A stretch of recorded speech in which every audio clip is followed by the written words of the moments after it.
Are we on? I guess we are. Good evening. I'm Alan Edelkind, school board representative from the town on the hill that used to be known as Monadnock Number 3 and now is known as Dublin. I want to sincerely welcome members from the Conval community, both in person and,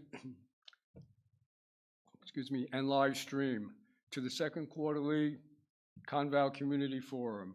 We, your school board and administration, are confident that this forum will be successful in its openness, information, dialogue, and transparency, as was the first community forum. And thank you for your giving of your valuable time. Based on community feedback, there are two positive changes we've made to the format of this forum.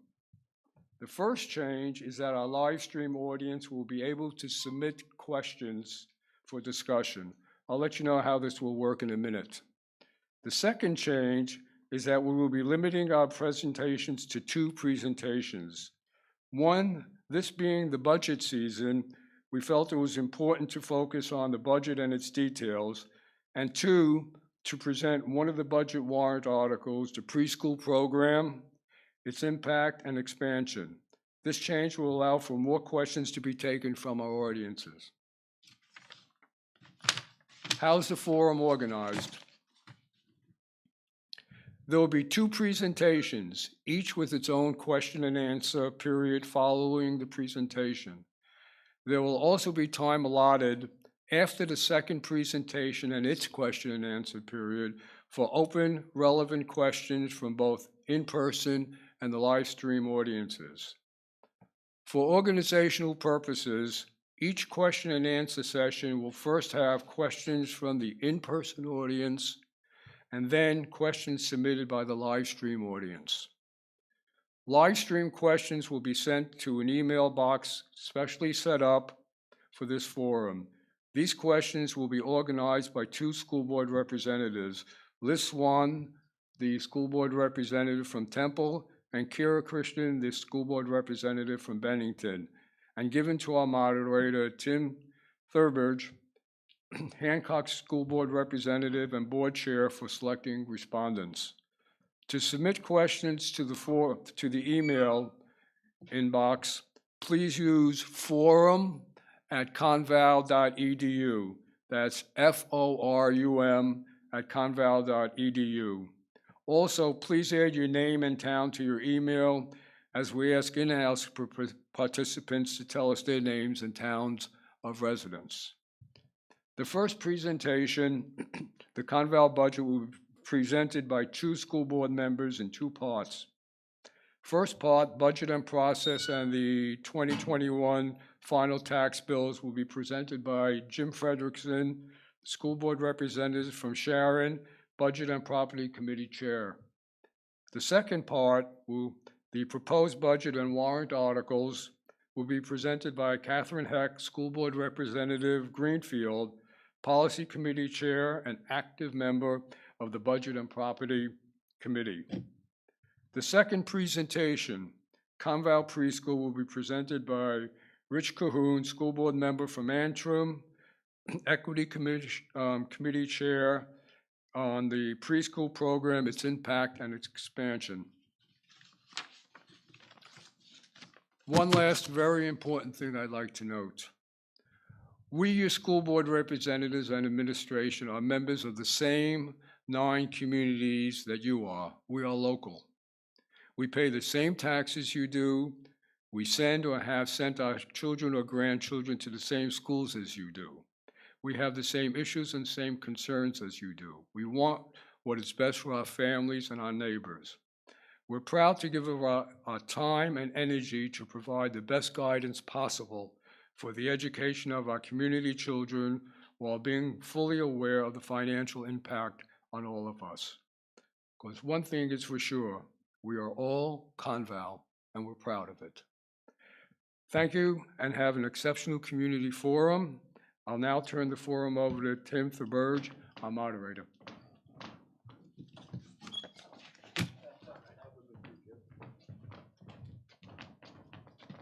So good evening, welcome to our second forum. I'm not going to waste any more time. I'm going to turn this right over to Jim Frederickson to start his part of the presentation. My job as moderator will be able to take the questions that are coming from you in the audience as we go through these presentations and the questions that come in from those watching at home, and then distribute those amongst the board members to answer, or those that are presenting. So with that, I'm going to hand it over to Jim.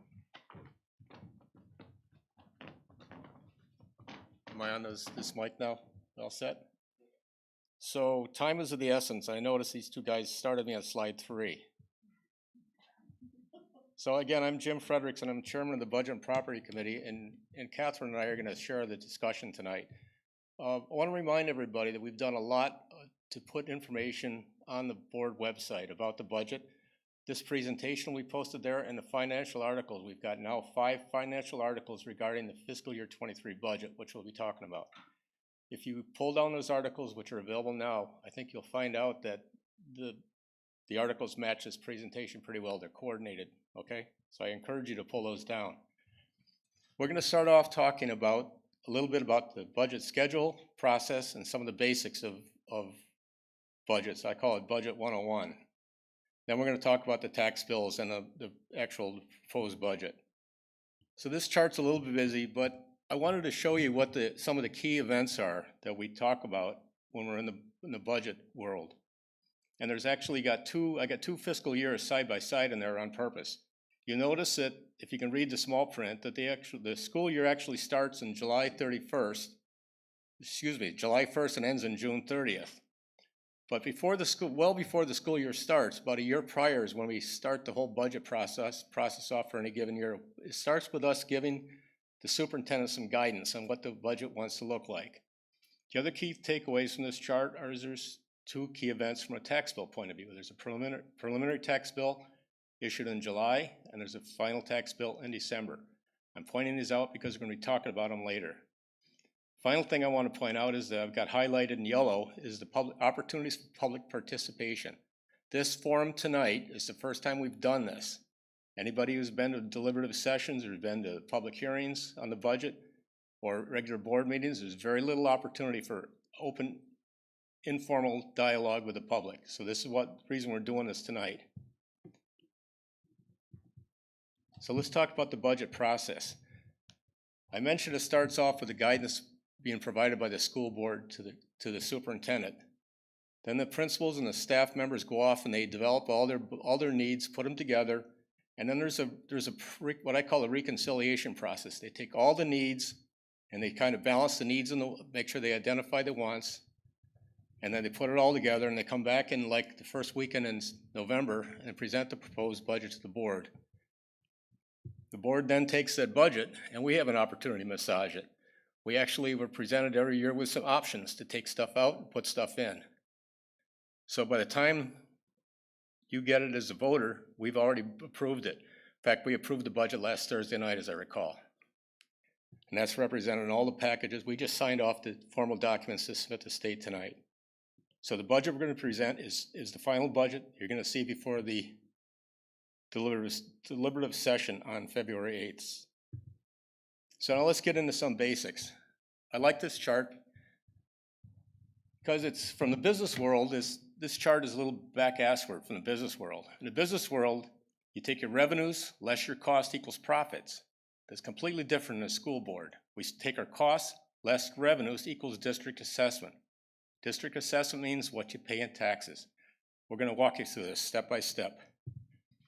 So what are costs? Costs include what we call the operating budget, which is all the local expenses, everything we can control locally. You add to that some federal program costs, like Title I and Title II stuff, and that equals the gross budget. The operating budget is what we can control, but this is what you vote on. This is the numbers in Article 1. So if you want to follow if you get the actual documents and look at the numbers, this is what you're voting on. Look at revenues. It consists of local, state, and federal sources of revenue. And finally, district assessment equals your property tax bill. This is school budget 101. If you remember this, you've got it, okay? Everything I'm going to talk to relates to this chart. So let's drill a little bit deeper. local revenues. Unused funds is one piece of local revenue. What unused funds means, when we close a year, there's usually money left over that we haven't spent, at least a penny, right? We never nail it to get it down the end. So that unused money, the way you treat that financially is you carry it over to the next year and you treat it as local income.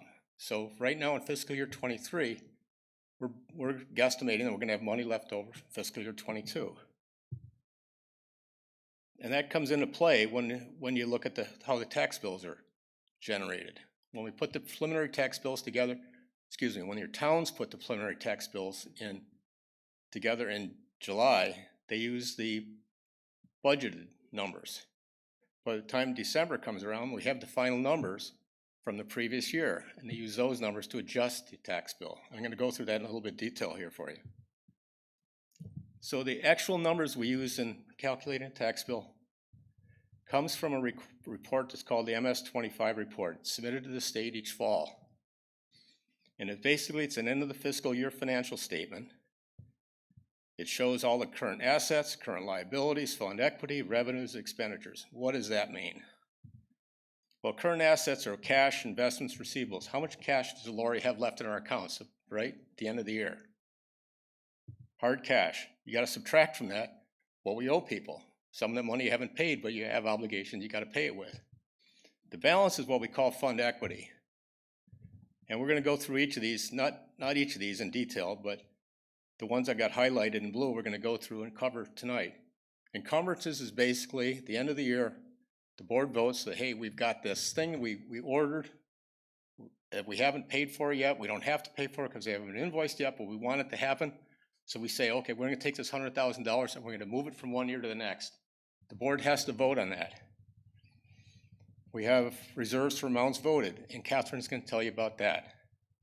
I'm going to tell you a little bit more about the unassigned fund balance, the dollars returned to the taxpayer. So last year, what do the numbers look like? $6.4 million in assets minus $403,000 in current liabilities, what we owe, equals $6 million. Big number. By the way, revenues and expenses for the year, this is the fiscal year 21, which closed on June 30th. Did I say that right? Fiscal year 21 closed, yeah, I said that right, okay. So big numbers. So let's take a look at the $6 million. $800,000 went to encumbrances. Special purposes, $500,000. The voters last March voted, if there was money left over, to fund the trust fund, $700,000. That leaves $4.1 million to return to the taxpayers. And that's what we did. We returned $4 million to the taxpayers. So this chart here shows you the history of what we return to the taxpayers. When we budget any given year, we've typically used a number of $250,000 as our estimate of how much is going to be left over at the end of the year. And that's the first column. We're doing it again this year. $250,000 at the bottom left is what we budgeted. What did we actually return? Well, look at the numbers. $1.4 million, $850,000, $1.3 million. Two of them stand out. At the end of the fiscal year 19 and 20 tax year, we had $250,000 returned. That's what we said we'd do, and there's a reason for that. And then highlighted in grand sparkling numbers is the $4.1 million. So some important things to take away from those numbers. Remember, the unused fund balance is returned taxes. It's based on audit of the previous year's costs, which are actually been audited and confirmed. They're not a guesstimate. The fiscal year 21 number was unprecedented. It was a result of cost control actions we and the superintendent took to keep costs down to COVID, and it was also the result of federal and state COVID funding. It is not going to happen again. It should not happen again if we did a good job in the budget. So now let's take a look at district assessment. Remember the first box, cost less revenues equals district assessment. So the district assessment history, kind of forget the numbers, and remember, everybody play Old Maid with your grandchildren? And they kind of stick up the Old Maid for you to pick? Well, take a look at the yellow and red. What are those, yellow and green, what do those mean? Notice that the budgets increased, yet the district assessment decreased. Why? I told you, because of the $4.1 million. Okay, so that's the district assessment history. So now let's take a look at that $33.8 million in district tax assessment and how it was shared with the towns. And that's what we call an apportionment process. The Articles of Agreement specify how that money is to be, those taxes are to be split by the towns. And it's based on a formula which is 50% of the town's share of the total student population, student attendance, I should say, and 50% based on property values. So how does that shake out? Well, for last year, the last tax bill, this is what it looks like. The numbers are right because they add up to 100%, and you can see your individual town's allocation. I'm gonna pick one I like, in particular, Sharon. We had 2.23% of the ADM of the student attendance. We had 2.28% of the equalized value, so 2.26% of the tax assessment was levied on Sharon. Peterborough's got a bigger number, bigger percentage. All these numbers are available on the website now for you. So how does that hit the town? Well, if you take that number, that $33 million, you divide it by multiply it times those percentages, and you come out with the actual assessment by town. Here's Sharon, $817,000, Peterborough, $12.2 million, on and on. Notice that they all went down, except Bennington. And there's a reason for that. But they all went down because of the dollars were returned. So the district assessment, that $4.1 million returned, impacted your taxes. So this is the town assessment. How does it impact an individual property owner? Well, you take a tax that every year the state takes all the numbers from all the districts and they publish a document that has all the tax rates. So there's 4 pieces of your tax bill. 2 of them are associated with education. One is the state education tax, another one's a local education tax. So again, you can pick through Peterborough 13.96, Sharon 14.11. It's actually a pretty high number relative to some others. And then there's a municipal and a county tax. So your total tax rate, Sharon, is $22.35 per thousand. If you multiply that times 200 for a $200,000 mythical home, because I don't think any houses in Sharon are 200,000. You come up with a tax of $4,470. So that's the process. Now you need to be careful, and you're looking at town to town. One of the reasons Bennington's went down is because went up and not down is because of the assessed value. If all towns were assessed at the same time, you can understand how if they're assessed different values, then your share of the assessment, your town's shares assessments go down. So Bennington might have gotten hit this year, but guess what? They're gonna enjoy having it behind them for the next 4 years. Just a kind of a crude way of thinking about it, but it works. Okay? So almost done. Fund retention. Going back to that chart I showed you before. Unassigned fund balance can be returned, but can it be retained? Up until now, it couldn't have been, except, remember that $250,000 I told you about? So what happened then? During COVID, the governor issued Emergency Order 38, which said, because of the financial stress COVID placed on schools, one time we'll let you retain it all. So we as a board had an option of retaining $530,000. One time, magically, we can keep it. We as a board decided, nope, we said we give back $250, so we gave back $250, and we retained $320. What's different about next year? Last year, you voted on and approved a warrant article which said every year you now have an opportunity as a school board to decide to retain some of those money. Towns, I don't know if all the towns in the district have that option, but the town, okay, so they're nodding their head. All the towns have that option. We didn't have that option until you gave us that option last year. So starting at the end of this fiscal year, this next fiscal year, in June of 23, we're going to be able to sit down and say, there's a calculation saying we want to retain a certain percentage of the money for unforecasted emergencies, whatever, okay? Very specific purposes, and we're going to be very conservative and be very careful about it. So I think that's the end of Budget 101. Hopefully it's going to allow you to ask some not ask some questions you might want to ask, but maybe ask some better questions when you do. But before Catherine comes up, I'm going to cover, this is what we're going to be covering, the warrant articles. There's actually 13 warrant articles. At the bottom I've got listed the administrative ones. We're not going to be talking about those. Catherine's going to be talking about all the others except the collective bargaining agreement one, which is warrant article 2. I'm going to talk about that because I was on the negotiation committee, and I'm going to kind of give you the highlights of what that agreement is all about. I should say that the numbers associated with the costs associated with this are not included in warrant article 1. I think Catherine's going to mention that too. So what does it do? It's a proposed three-year contract. It covers teachers, paraprofessionals, and specialized service professionals. It includes what we call step salary increases for each year of experience. It includes percent increases for each members at the top of salary structure.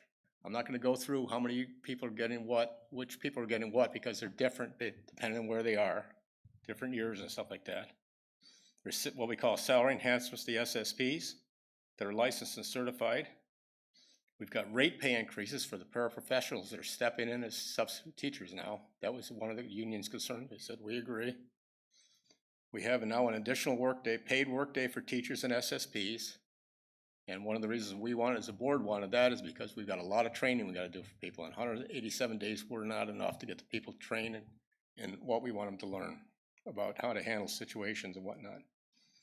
And finally, there's a yearly increase in the employee contribution to healthcare. So the last thing I'm going to say is this is what the numbers look like. For the year we're in right now, last March, you voted on, you authorized a 1-year extension to the existing contract. And the cost of that was about $847,000. The 3-year contract, the estimated costs are very similar. $877, $737, and $714. And those numbers will show up on the warrant article very specifically, okay? So my one final comment, if that collective bargaining agreement warrant article does not pass, then the teachers cannot get a raise unless you approve this warrant article, which allows us to go back to the table and then come back to the voters in a special meeting to say, here's what we want to do. Okay, and then if that special meeting is voted, then we can give them raises. Otherwise, they got to wait till next year. So I highly encourage voting yes on both. Catherine, it's your turn. Can I just interrupt before Catherine goes on to clarify what the difference between attendance and ADM, because this is a really important. So attendance is daily attendance. ADM, which is used to calculate adequacy and calculate how much money we get from the state, is average daily membership. It means how many students are registered to attend. So I know it sounds like splitting hairs, but a child may not attend for 2 or 3 days. That doesn't mean we're not getting dollars for that child. And if you read my brilliant financial articles, you'll pick that up.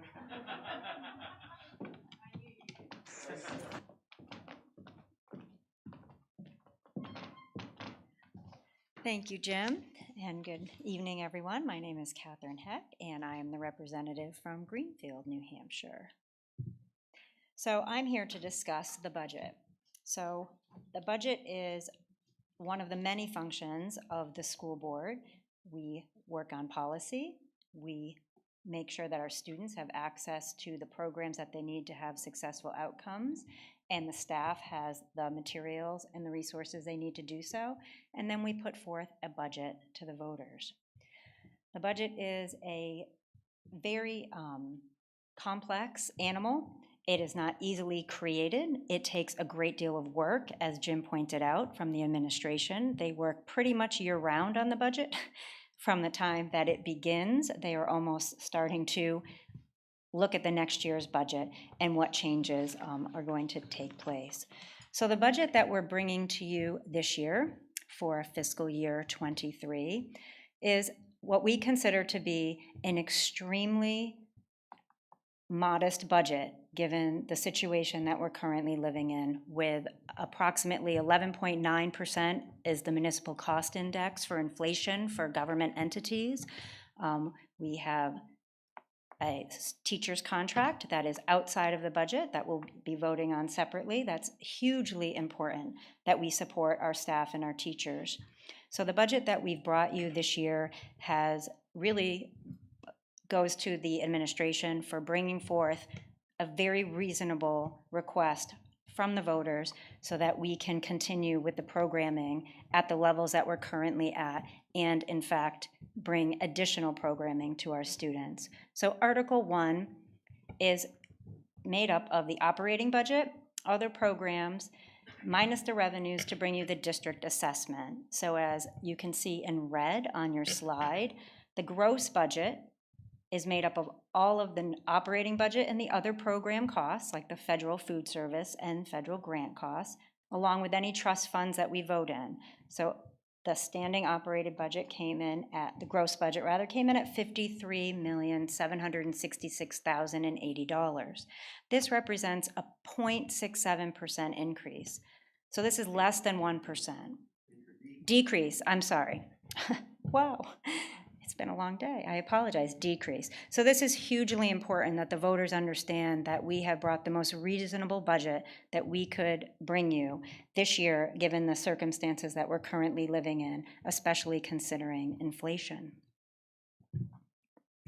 So what is made up in our district budget? So some of the highlights of the budget that you'll see are additions to staffing. So we have additions in our student information systems for $100,000, a high school science teacher for $85,000, high school world language for $38,000, and technology replacement coming in at almost $200,000. Our transportation contract came in at $215,000 higher.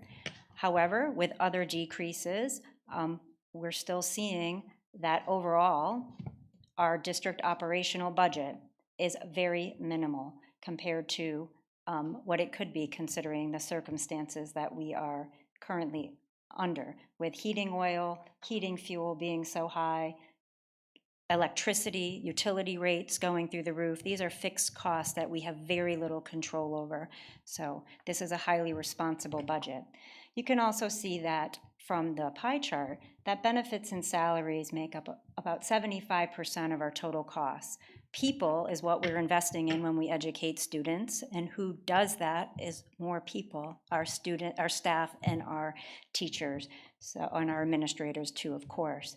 So we are heavily invested in human capital in the educational field, and that is largely important that we support this budget for that reason, in addition to warrant Article 3, the teacher's contract.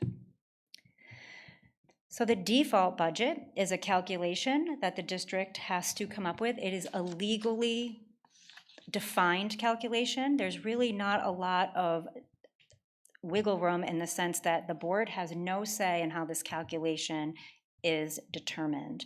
This is determined based on our legal obligations. So as you can see from this slide, our default budget comes in at the 2023 level at $52,842,000. So if the budget doesn't pass, then we move into a default, which means that we have to revert to this budget and cut additional items out of the budget because the voters didn't pass it, which I would encourage that the voters pass the budget, seeing that it is very responsibly created this year. So the base operating budget comparison, when we want to look from 22 to 23 proposed in default, you'll see that there really is a very small increase of $333,000 in comparison in the operating budget compared to the default. But what happens if we ended up in a default? Well, it's important to understand that this would require us to reduce $588,000 out of the leanest budget that I've seen in the 4 years I've been on the board. So what we would have to reduce would start in Tier 1, and that would be programs that have the lowest direct impact on our students. Tier 2 would be the next area that we would have to look into, which would have a more direct but still low impact on quality of programming. Tier 3 would be programs outside the school day or extra and co-curriculars. Tier 4 would end up looking into the school day, and of course, Tier 5 is our core and essential programming. We don't really have a lot of wiggle room in this year's budget to look for these cuts because we have really pared down the budget as leanly as possible this year. So if we pass the budget, we have no need to look into these tiers and to make any kind of cuts or eliminations to any type of programs inside or outside the school day. So revenue estimates. Jim had touched on how important our revenue estimates are in creating our budget. So, of course, the cost minus the revenues equals the district assessment, or what our taxes are based on. And our revenues are based on 3 areas: local, state, and federal. Our local sources, state sources, and federal sources total approximately $15 million this year, which is slightly down from last year. So Jim likes the peel back the onion kind of analogy, that we have to look at all of these sources of revenue because they do have a direct impact on the tax rate when you see your June and November tax bills. So our local revenue estimates come in at $666,000, and that's proposed for this year. That is local tuition, any interest that we earn, some child nutrition, and any transfers to the district trust or unreserved fund balance, which is that $250,000 that we had committed, as Jim spoke about, to return to the taxpayers. So the district trust funds we'll talk about, and their proposed warrant articles that total $1 million this year. And that would all come from fund balance, which is only determined after the close of the fiscal year. So the state revenue estimates, this is the state education funds that we receive from New Hampshire, which is the adequacy grant, special education, vocational aid, child nutrition, Medicaid, and that state education tax. That totals $12 million, which you can see is only slightly up from last year's budget by 3%. So the adequacy grant is 15.1% right now of our operating budget this year. And then, of course, we have our federal revenue estimates. This is special education, Title I and II, nutrition, other federal resources, for a total of $2 million. And of course, then you hear about the ESSER funds that we've received, the emergency relief funds that the schools have received. That is in addition to our budget. It is not part of our district budget. And then we go back to the beginning where you see the district assessment for 2023. So if we have the gross operating budget of $53 million minus the revenues that we talked about from state, local, and federal resources, we come up with a $38,554,584 district assessment, which is a decrease of 0.08%, which is significant to our taxpayers. Now we'll talk a little bit about some of the trust fund articles that we have coming before you this March. These warrant articles are deliberated during budget and property sessions. We have targeted goals based on our capital plan, which is a 5-year plan that determines the needs of our district. This year, we're bringing you a technology trust fund. It's to establish a new trust to raise and appropriate through taxation $100,000. Something the pandemic has taught us was that technology is incredibly important to how we deliver education. And if we are ever in a position again where we had to go remote, which I hope is never the case, we have to be able to keep up with that. But future forward and forward thinking, The technology also is changing faster than we can purchase it. So we want to be sure that we are able to replace any technology with technology that is going to meet a future need and not kind of trying to replace technology in the current state. Our children today need to be educated in technology. It is the future. It is not going away. I know when I was in college, I did not think the internet would be a thing, but here it is still. So I guess that shows you my age. But that's okay. I'm all right with that. So we're going to ask the voters to raise and appropriate $100,000 to be put in trust. We do budget for all our technology needs. That is included in the operating budget. This would be in addition to and for any unforeseen technology need that could arise in the future, and these funds are non-lapsing. From fund balance, which are funds that are unspent at the end of the fiscal year, we're asking the voters to put $100,000 into our Energy and Efficiency Capital Reserve Fund. This has to do with the solar project that the panels that we've just put on the high school, which is very exciting. We're happy that project has commenced, and we'll start to see the returns on that investment. We do have an option for a 5-year or 6-year buyout. So we are trying to save funds because it maximizes the district's benefit to have solar panels if we're able to buy it out. But this fund also allows us to move forward with any other energy efficiency project that might come before us. I know there are a lot of grants out there as well, so this could potentially afford us some matching funds if we were in the position to do more sustainable projects in the district. Now, this fund will only be funded if we have fund balance left over in the order in which we see them on the warrant. The next is our Building Capital Reserve Fund for $500,000. And I know that sounds like a lot of money, but in a district with a $50 million budget and the amount of buildings that we have a great deal of capital needs that we have to keep up with.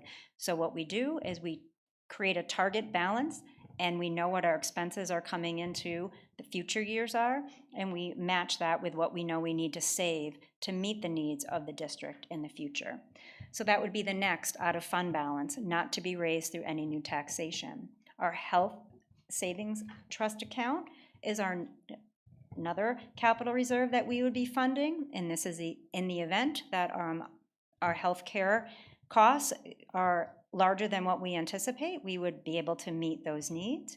And then you'll see, and I know it seems a little odd, but the Building Capital Reserve once again for $250,000. We do have a $750,000 plan for those funds. However, we fund them in order in which they are seen again on the warrant, and the health savings account is also extremely important for our staff and teachers. So we wanted to make sure that that took a priority, as our capital plan shows us in two out years for the use of these funds.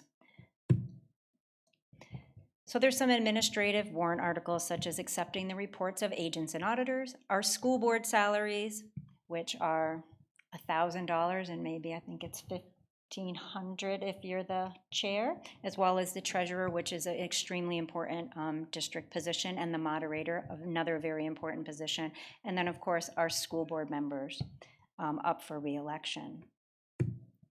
So this brings us to the questions portion of this discussion. Thank you. I'll turn it back over to Tim, the school board chair. Thank you, Jim. Thank you, Catherine. By order of preference, we're going to allow questions from the in-house audience first, specifically on the proposed budget or any of the warrant articles.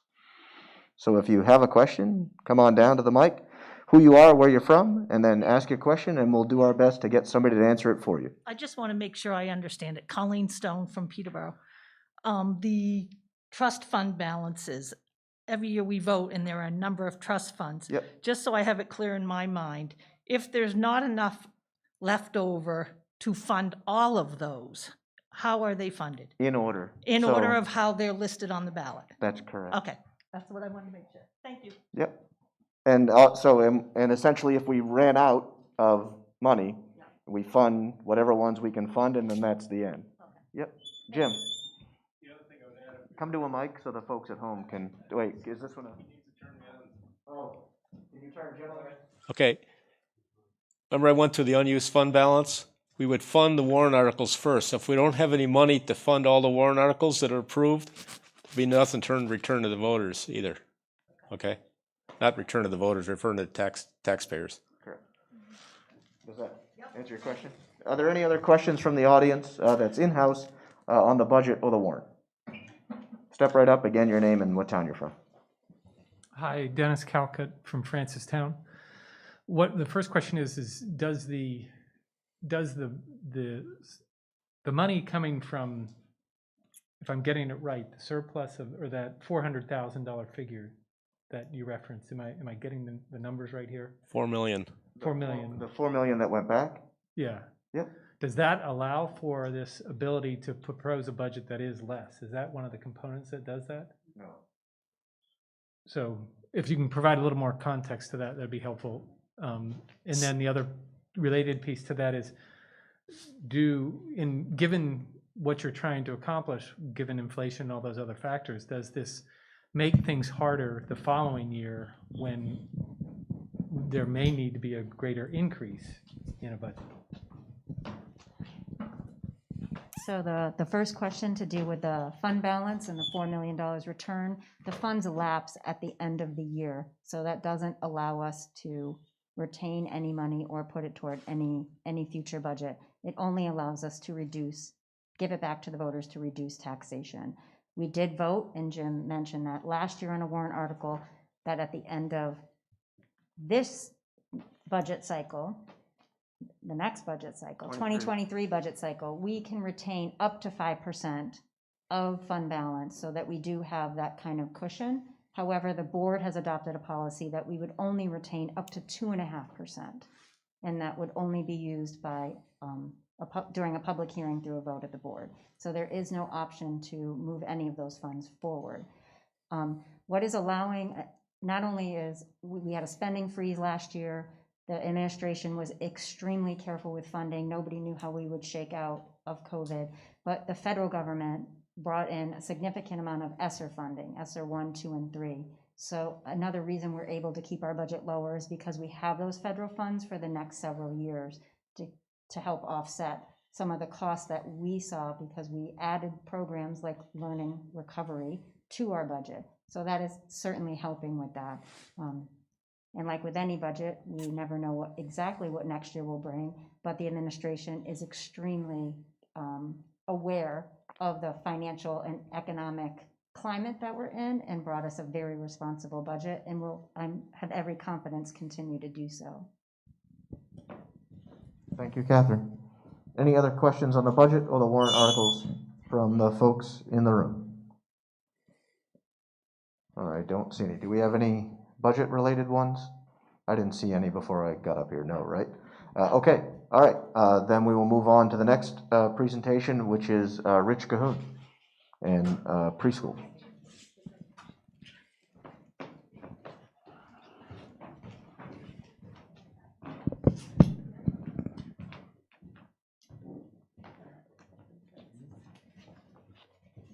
So,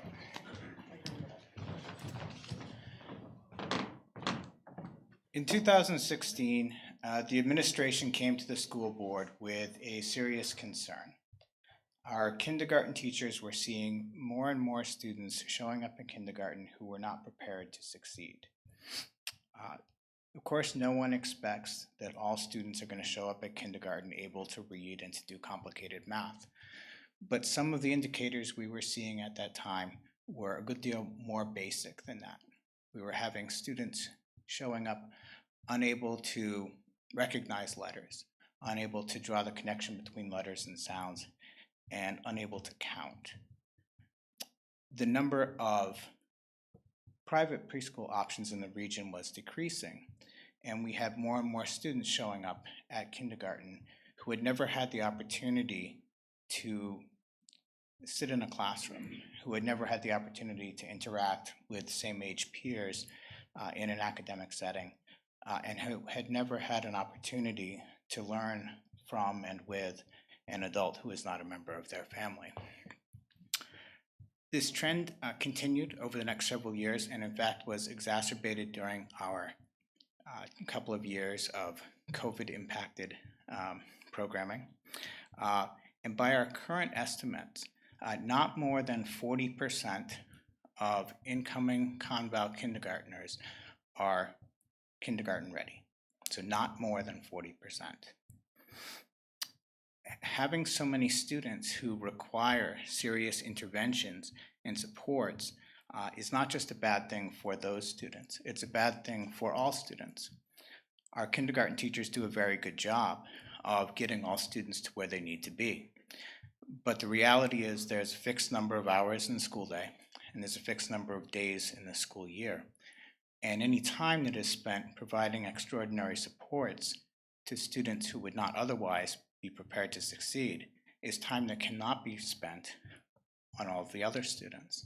So it is in the best interests of all families for as many students to enter kindergarten prepared to succeed as possible. In order to address this issue, the district has worked over the last several years to expand our preschool programming. We have had for many years a highly successful First Friends program. And starting with that as a basis, we have expanded our programming. First, by expanding the number of hours in the preschool day, and then by expanding the number of days in the preschool week. And then a year after that, expanding the number of classrooms to 5 in order to serve more students in preschool. After a pause of a couple of years due to COVID and those extraordinary circumstances, we're now seeking to expand the preschool program to 8 classrooms, which would allow us to have something very near to universal access in our district and serve 120 students a year. Starting kindergarten not prepared to work at grade level has serious and long-lasting effects. In 2017, the RAND Corporation produced a comprehensive report detailing the large share of New Hampshire students who were at risk of adverse developmental outcomes as a result of lack of family resources or of other deficits, including being not ready for school, that would compromise their healthy development. That study laid out considerable gaps in academic success going forward, lasting all the way through their K-12 experience, resulting even in considerable gaps in high school graduation rates and an ability to access post-secondary training and education programs. In 2019, RAND followed up with another study that laid out the need for high-quality, evidence-based preschool programs in New Hampshire.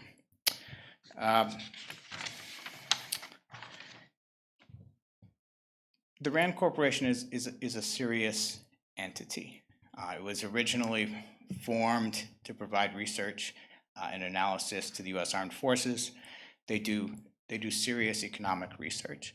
And what RAND found in the case of New Hampshire is that every dollar invested in preschool programs would result in about $2 saved, mostly because of interventions and remedial programs that would not need to be provided because kids had been kindergarten ready when they arrived in kindergarten. In another 2019 study, the Learning Policy Institute found that high-quality preschool programs result in immediate early academic gains, lasting gains throughout the school programs, and both academic and social and emotional benefits that persist through the students' school years and beyond. The board and the administration recognize that we are asking the voters to make a significant investment in expanded preschool. And we are prepared to make a commitment regarding the return on that investment. If we are able to expand our offering to 8 full classrooms of a high-quality integrated preschool program, we will commit to the voters that at least 70% of incoming students will be kindergarten ready. To increase the number of students who are kindergarten ready from 40% to 70% is a formidable goal, but we're confident that we can achieve it.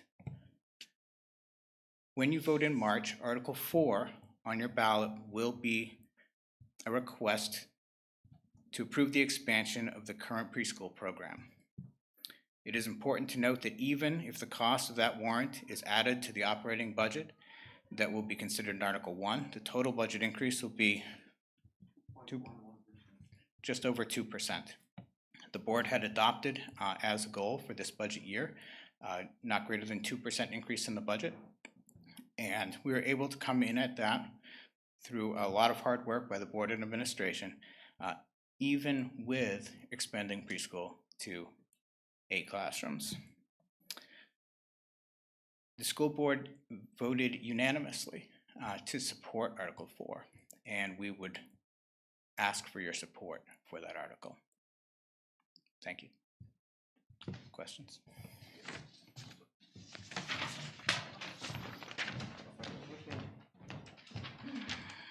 All right, so I'll first go again to the in-person. Kill it? I think I killed it. I'll go to this one. All right, so I'll go first to the in-person folks that are here. Are there any questions specifically on preschool? Yep. Again, who you are, where you're from.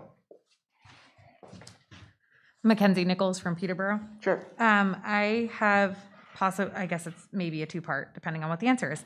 So preschool for all, would that mean that by adding the 8 classrooms and having space to cover nearly all the preschoolers in the district, would that mean that there would still be a fee for those unidentified children who don't qualify to have the free preschool?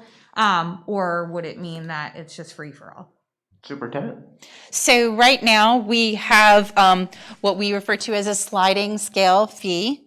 And so the fee for preschool does not exceed, I think at this point is less than $500 a month for even those not paying the entire amount. The focus, obviously, and I know you're pretty familiar with preschool personally, is to target students who would otherwise not get a preschool experience, hence the sliding scale part. Sure.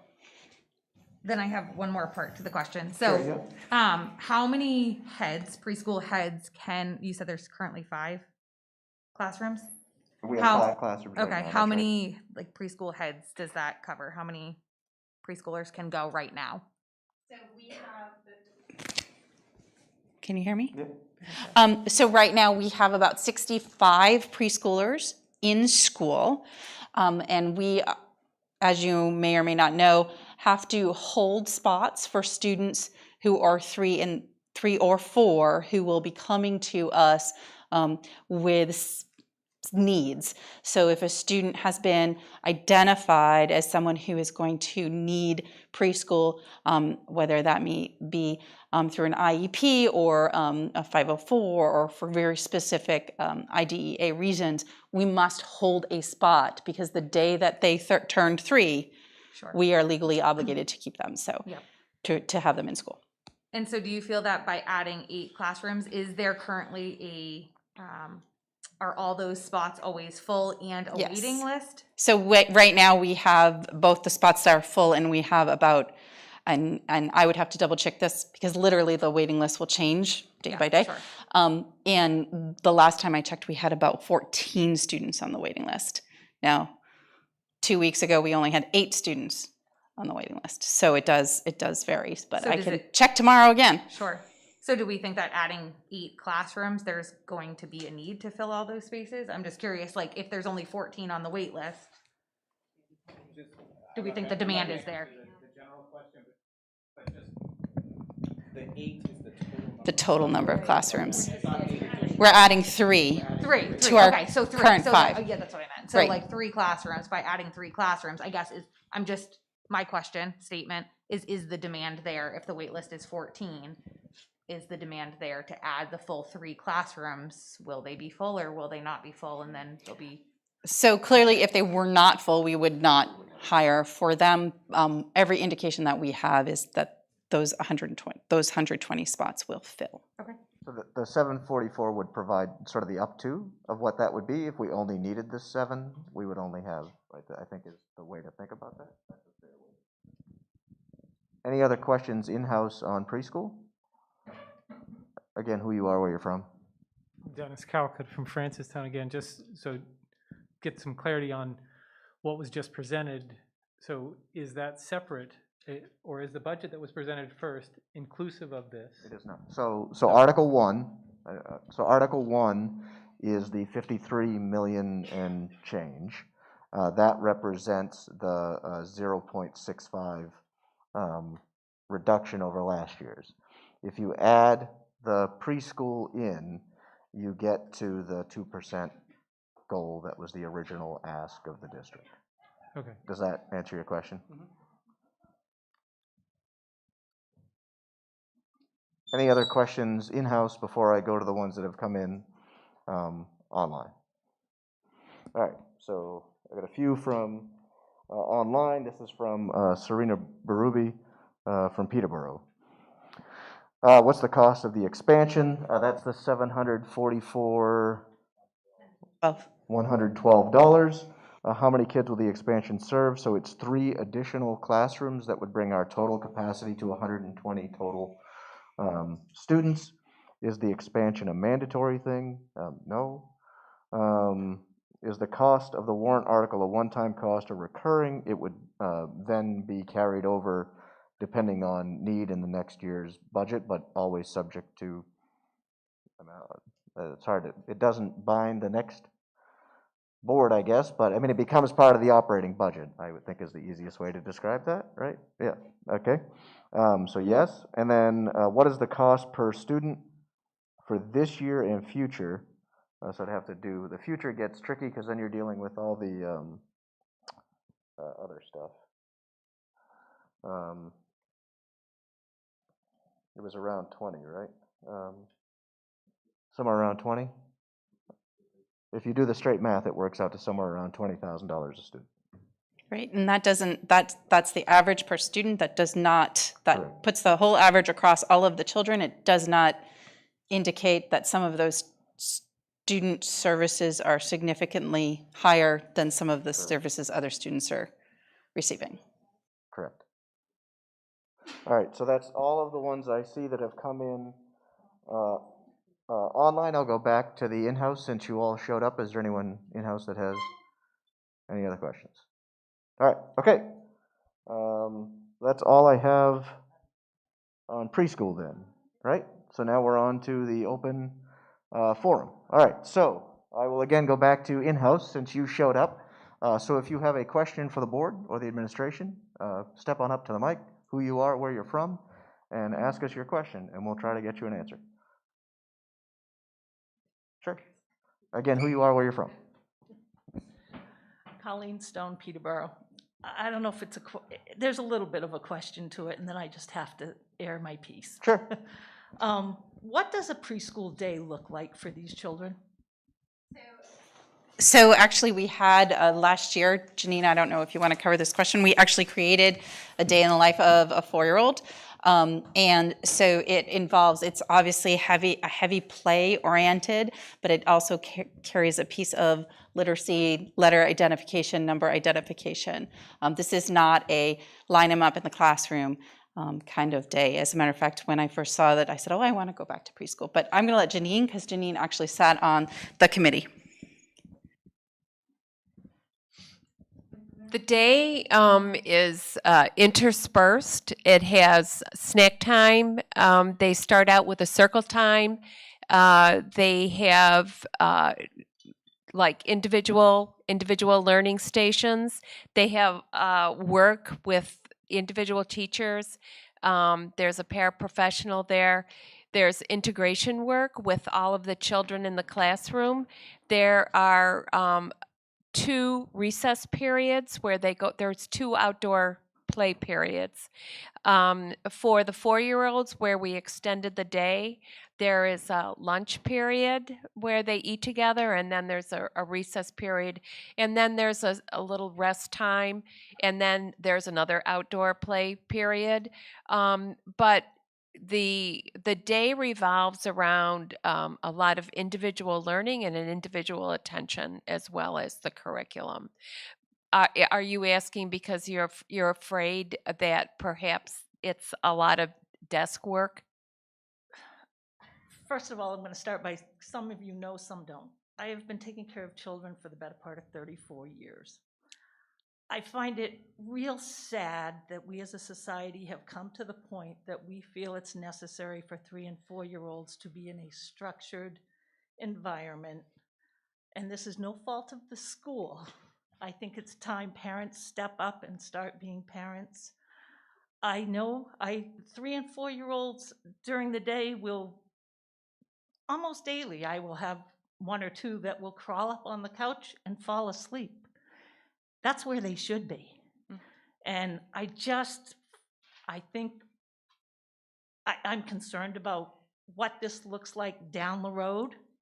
I know in, again, 34 years, I have seen high schoolers evolve into very stress-filled, anxiety-filled individuals that you didn't used to see years ago. And I am concerned what this is going to do to our little ones. And again, it's no fault of the school. It's time for parents to make decisions. This is, to me, daycare that we're all going to pay for. It's not everybody's responsibility to pay for everybody's preschool and daycare. And if you want to raise a family and you want to have a family, I think you make the decisions, and you make the decisions on, can we afford to have children? Will we have to work alternating shifts in order to do that? 34 years ago, my husband and I made very calculated decisions about how we were going to do it and how we were going to raise our children. And I just think we are putting a lot of pressure on little kids that we shouldn't be.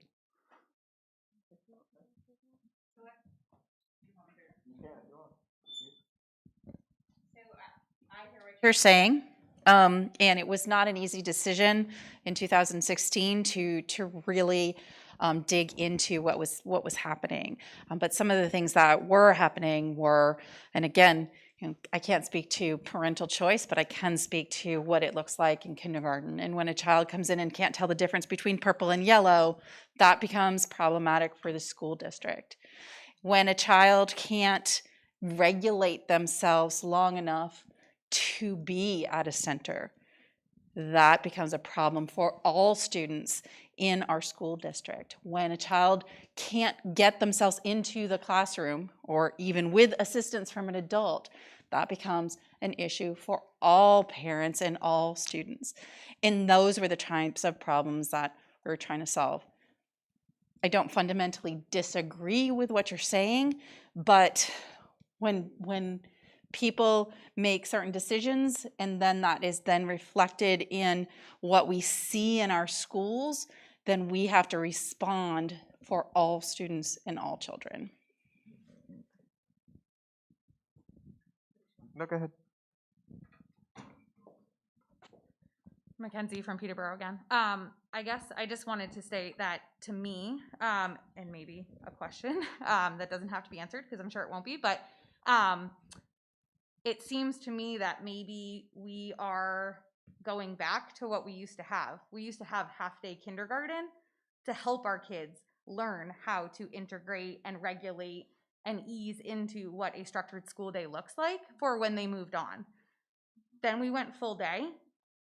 Some would argue maybe because it's more convenient for parents. But beside the point, we now are full day. So our children are being thrown into, here's a full day going from whatever they might have had before that, some preschool, some at home, whatever it might look like, into a full, very structured day of very academic heavy. Our kindergarten never used to be as academically heavy as it is now, and that's just carried on. First grade is much more academically heavy than it used to be. And now we're talking about doing it's a 3 hours. I mean, is that what preschool is? Something like that. Some hours. I know it's not full day. Or at least I don't think it is, so correct me if I'm wrong. But now we're talking about potentially a half-day preschool for all so that they can learn how to be in kindergarten. So it almost seems to me as though we're sort of going backwards. So I worry, are we eventually going to be like, oh, these kids don't know how to be in preschool now. Do we need to do something? But, like I would echo, what Colleen said of this, a lot does fall on the parents, and there are choices you make when you have kids, and it is our responsibility to give them some of that at home. And I also just raise that question of what, that's what I feel like what kindergarten is now what preschool is going to be. So when do the changes stop so that we can let kids be kids a little bit to learn those skills naturally as they come with their development, so that then they can go through their school years as they normally would without keep reintroducing more structure early on so that they then can go through school, I guess. Thanks. Any other questions from the from the in-house audience on preschool or anything else, because we're in the open topic part of this discussion? Oh, yeah. So I feel like I have to. So you're right about children's development. Children do very well as long as they have the supports available to develop, but they also need experiences with the larger world in order to do that. And many children have those experiences, and a lot of children don't have those experiences. The pre-K that we're proposing, the pre-K that we have now, gives children the opportunity to succeed. It's not inflicting something on them. It's not making anything difficult for them. It's not pushing them. It's giving them an opportunity to succeed and supporting them. I understand where you're coming from, is feeling like you're pushing children into things that they're not ready for, but it's, the term developmentally appropriate. It's appropriate to their age and appropriate to the stage of development they're at, to ensure that they have the opportunity to be all that they're supposed to be, or they can be, with the support of their parents. The parent obviously is a very important part of this. Right. Anything else from in-house folks before we go to the online folks? Hi, Dennis Calcutt from Francistown again. I would just like to speak in favor of this and to voice, as someone who works in this on multiple layers and levels, that I can understand people's concerns in terms of what will this do, but that's the district's responsibility to constantly examine it and work on it as time progresses. But if we're looking at the development, and if we're looking at in my opinion, a healthy society, we need to have reasonable, appropriate opportunities for families who cannot afford typical preschool options. But so I want to support it and say that it is very important. And I would ask, and I believe the district will be doing this, is you take everyone's concerns in there and hear those concerns, and as we reevaluate it the next year, then it gets reevaluated. Thank you. Thank you. All right, I'm going to go to one of the ones we have from online, and I will definitely need the administration's answer on this one, because I'm not so sure I know the answer either. This comes from Heather Wilson in Greenfield. I'm just going to read it so I don't get it wrong. Blah, blah, blah. I would like to know when parents will be able to start sending in baked goods for class parties or celebrations. I ask because for some parents it is easier and cheaper to send in a homemade treat. I am also asking because I learned the hard way that it was still not allowed after I made cookies for both my daughter's classes. They were sent back home or tossed in the trash because they were not from the store.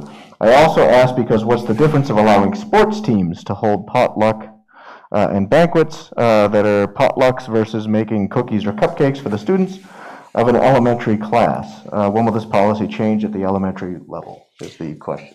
So we stopped allowing food into schools during COVID. It has not been relooked at, just to be completely honest and transparent. I would suggest that this person email me directly so I can speak with her and the building principal to see where we are, and I will talk to the principals about allowing that again at the elementary level. It was simply we were in a space where that just couldn't happen. Thank you. All right, there's another question that just came in, but I'm actually, so that's not a question we can answer yet because the state hasn't published their numbers yet. It's a question about cost per student. So the state of New Hampshire, the Department of Education, is the one that publishes that number annually. They have the 2020-2021 data published, but the next year data isn't published yet. So the question was, how much did it change for this year? So I have last year's numbers. Sure. So this is, just so you know the reference, this is the New Hampshire Department of Education's Office of School Finance. They publish an annual list, right? This is the right list to use because this is the one that compares across all districts, right? I'll make sure I use the right. Yeah, that was just put out on December 28th. Right, that's the brand, right. So this is for that one. So Conval for elementary, Kentucky Valley is $25,236. For middle school, it is $20,617.90. And for high school, it is $20,378.99. And you can look at those across the entire state if you'd like. The state average on elementary is about $19,331. The state average for middle school is $17,262. The average cost for high school is $17,758, with a total preschool to 12, which is funny because they don't give the preschool number, is $18,434,000. Dr. Ullman. I wonder if the questioner wanted to know what proportion of the overall cost of education, or educating a Conval student, was covered by state government. Because when you say 25,000, right? So this is the adequacy question, which then follows the why we sued. So we get roughly 3,800. Is that the right 37 and change? I think last year it was 3723, but I'd have to double check. 3723. I'm getting the nod from most students then that's it. That's the adequacy dollars that we get from the state. That's well, right. Oh, plus the other. Sorry. So just to be clear, right. Thank you. The adequacy dollars come from SWEPT. SWEPT is a locally assessed and locally raised tax. No money actually comes from the state. Right. Thank you. You raise it locally, we spend it locally. No money comes from the state. The state actually gives us no dollars, but they through the SWEPT, they basically say your adequacy grant is $3,700. Thank you. Oh, that's sorry. Sorry. Stay here and not fall off the podium, or else we'll need another new Chromebook. Oh, did I just close my? Got it. Sorry.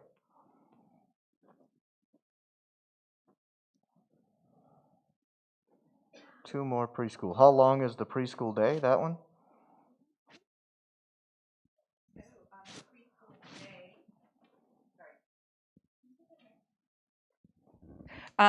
So it depends on children differ. So 3-year-olds are generally 3 hours for 3 days a week. 4-year-olds are a full day for 4.5 days a week. That according to the new expanded plan. Thank you. And the other one was about, I think about the sliding scale, but it's a sliding scale on the cost, right? I'm not sure what the question was. Sorry. It says when you say preschool for all, will all be admitted regardless if they pay. So it's a sliding scale. So all will be admitted regardless of their ability to pay. Is that what they're looking for? Unclear. That was the best I could do. It says when you say preschool for all, will all be admitted regardless if they pay. And I think the answer to that is there's a sliding scale. right. So Can I ask the question that's Sure. So I guess to clarify that, how is the sliding scale determined? Sliding fee scale. The sliding scale is determined the same way we would determine free and reduced lunch. Which is, can you clarify? Federal poverty one? Sure, it's right? the federal poverty level time, 300% of the federal poverty level, and that matters based on how many people are in your family. Okay, so you would have to provide some documentation of Yes. income and. Yeah. Okay. What is the rationale for the addition of a high school science teacher and a world language teacher? The high school science was, we had put off, we had actually cut a science teacher to help with budgeting. I think it was either a year ago or 2 years ago. What has happened though is that we've had to increase class sizes or eliminate the ability to offer some of our science classes. So we are putting that science teacher back into the budget so we can offer a full complement and make sure we are within the parameters of lab classes. Lab classes should only have 24 students in a class. Thank you. And this one The is world language? World language. language is the other question. So that has to do with demand for world language classes. So it's to make sure that we have enough teachers to meet the demand for Spanish and German, in this case, Spanish. Thank you. Since the last forum, this is from Heather Wilson in Greenfield. Since the last forum, has there been any more talk about field conditions? Spring sports are fast approaching. Is there a plan?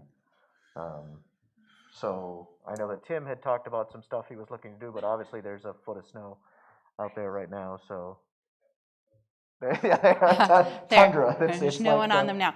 I would have to speak to Tim. He was working on quite a few things at the end of last year. I'm sorry, the end of the fall season, and ways that those things could be resolved. So Heather, to your question, yes, Tim Grassi, our facilities director, did have some approaches he was looking to do, but obviously we can't do that until we can actually get to the fields. Yep. I think that's it. Do you have any others that have come in? Oh, okay. This is different. Anything else from the folks in the room? No. Is this Catherine? Is this where you want to do My Fair Lady or any of the? No, you're.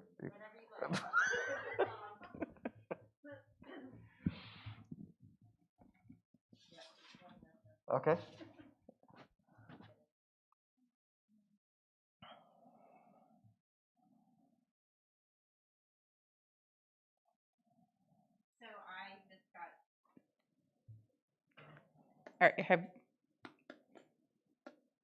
We can hear you. Okay. Wait. What? Oh, thanks.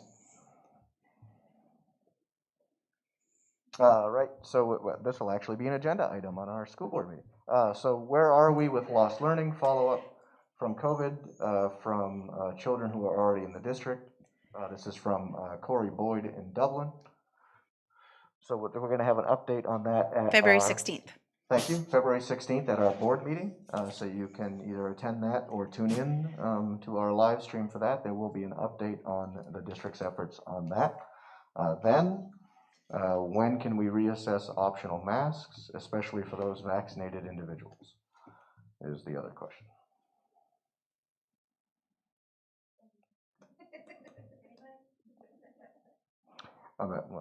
Well, there's been no change to the New Hampshire. There has been no change to the New Hampshire DHHS recommendations at this time, except to go from 10 days to 5. Right, which we have already adopted.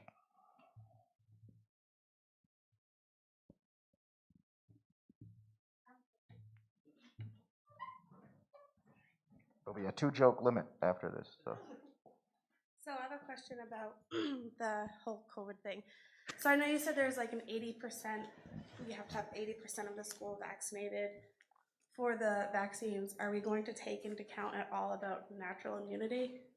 So that was, the 80% threshold was in the original DHHS guidance, and it did not account for that at the time. I haven't seen updated ones on that either. So we haven't gotten any new additional information from the New Hampshire DHHS regarding that particular piece. I don't know if that's something that they will consider or won't consider at this point. And we also did repeatedly ask for the ability to try to verify status through the registry so that we could deal with that 80% thing, and have continued to have difficulty getting that from them. We actually did a right to know request from the district to New Hampshire DHHS. We weren't looking for individual students. We were just looking for percentages by town, and that was very difficult for them to. They could not give us that information to help us make that, to find out if we were at the 80% mark. You kind of answered my question with that, but so is there another way to find out? Or what is the plan, I guess, to figure out, or is there not one? What does that look like? So the nurses in the schools have been, when parents are willing to give that information to us, particularly around like quarantine and pieces like that, we are gathering and holding on to that information. Right now, there is some new information regarding boosters, so we're looking at all of that data to try to figure out how we're going to determine what's the 80. Is the 80% two shots? The 2 shots? Is it 2 shots plus a booster? So there's just, and every time we think we've landed someplace, it changes. Yeah.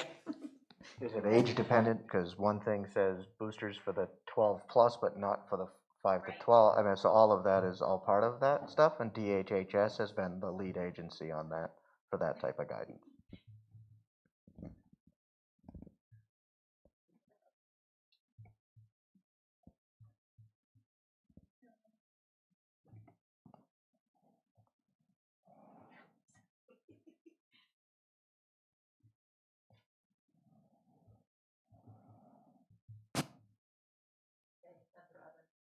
Under other. MISC. Other, got it. Follow up about the preschool question, that one. Serena Barubi from Peterborough, $20K a year per student. Why are we not just outsourcing it? I would pay under $1,000 a month for a very good preschool program and allowed a full day year-round program that allowed me to work full time. How will this serve working parents? So the truth of that is that there aren't a lot of preschools in the greater Monadnock area, which is why one of the reasons this has come up. The other piece of that is that the preschools that we send students with IEPs to or with significant needs to have to be state approved. No matter what, we will continue to have to run a preschool program that is 50-50, 50% students who have IEPs and 50% students who do not. So we will have to continue to run that program no matter what. So outsourcing it it's actually how we ended up here, is because outsourcing it started to not be a possibility anymore. Thank you. All right.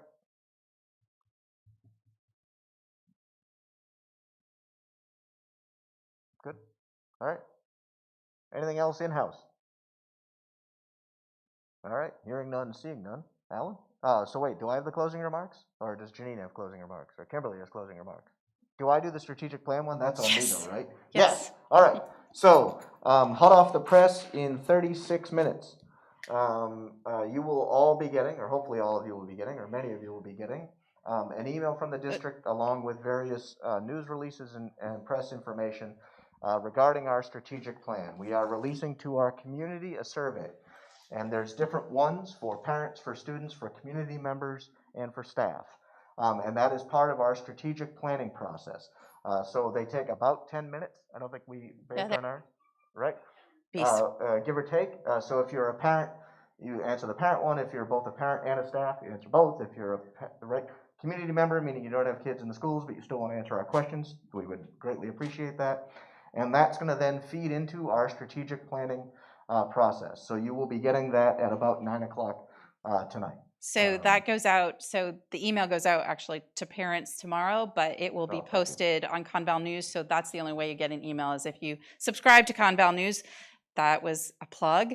So Conval News is a great way to get up to the minute. You can actually subscribe to very specific and pieces. You can only just subscribe to district, or you can only subscribe to your child's school.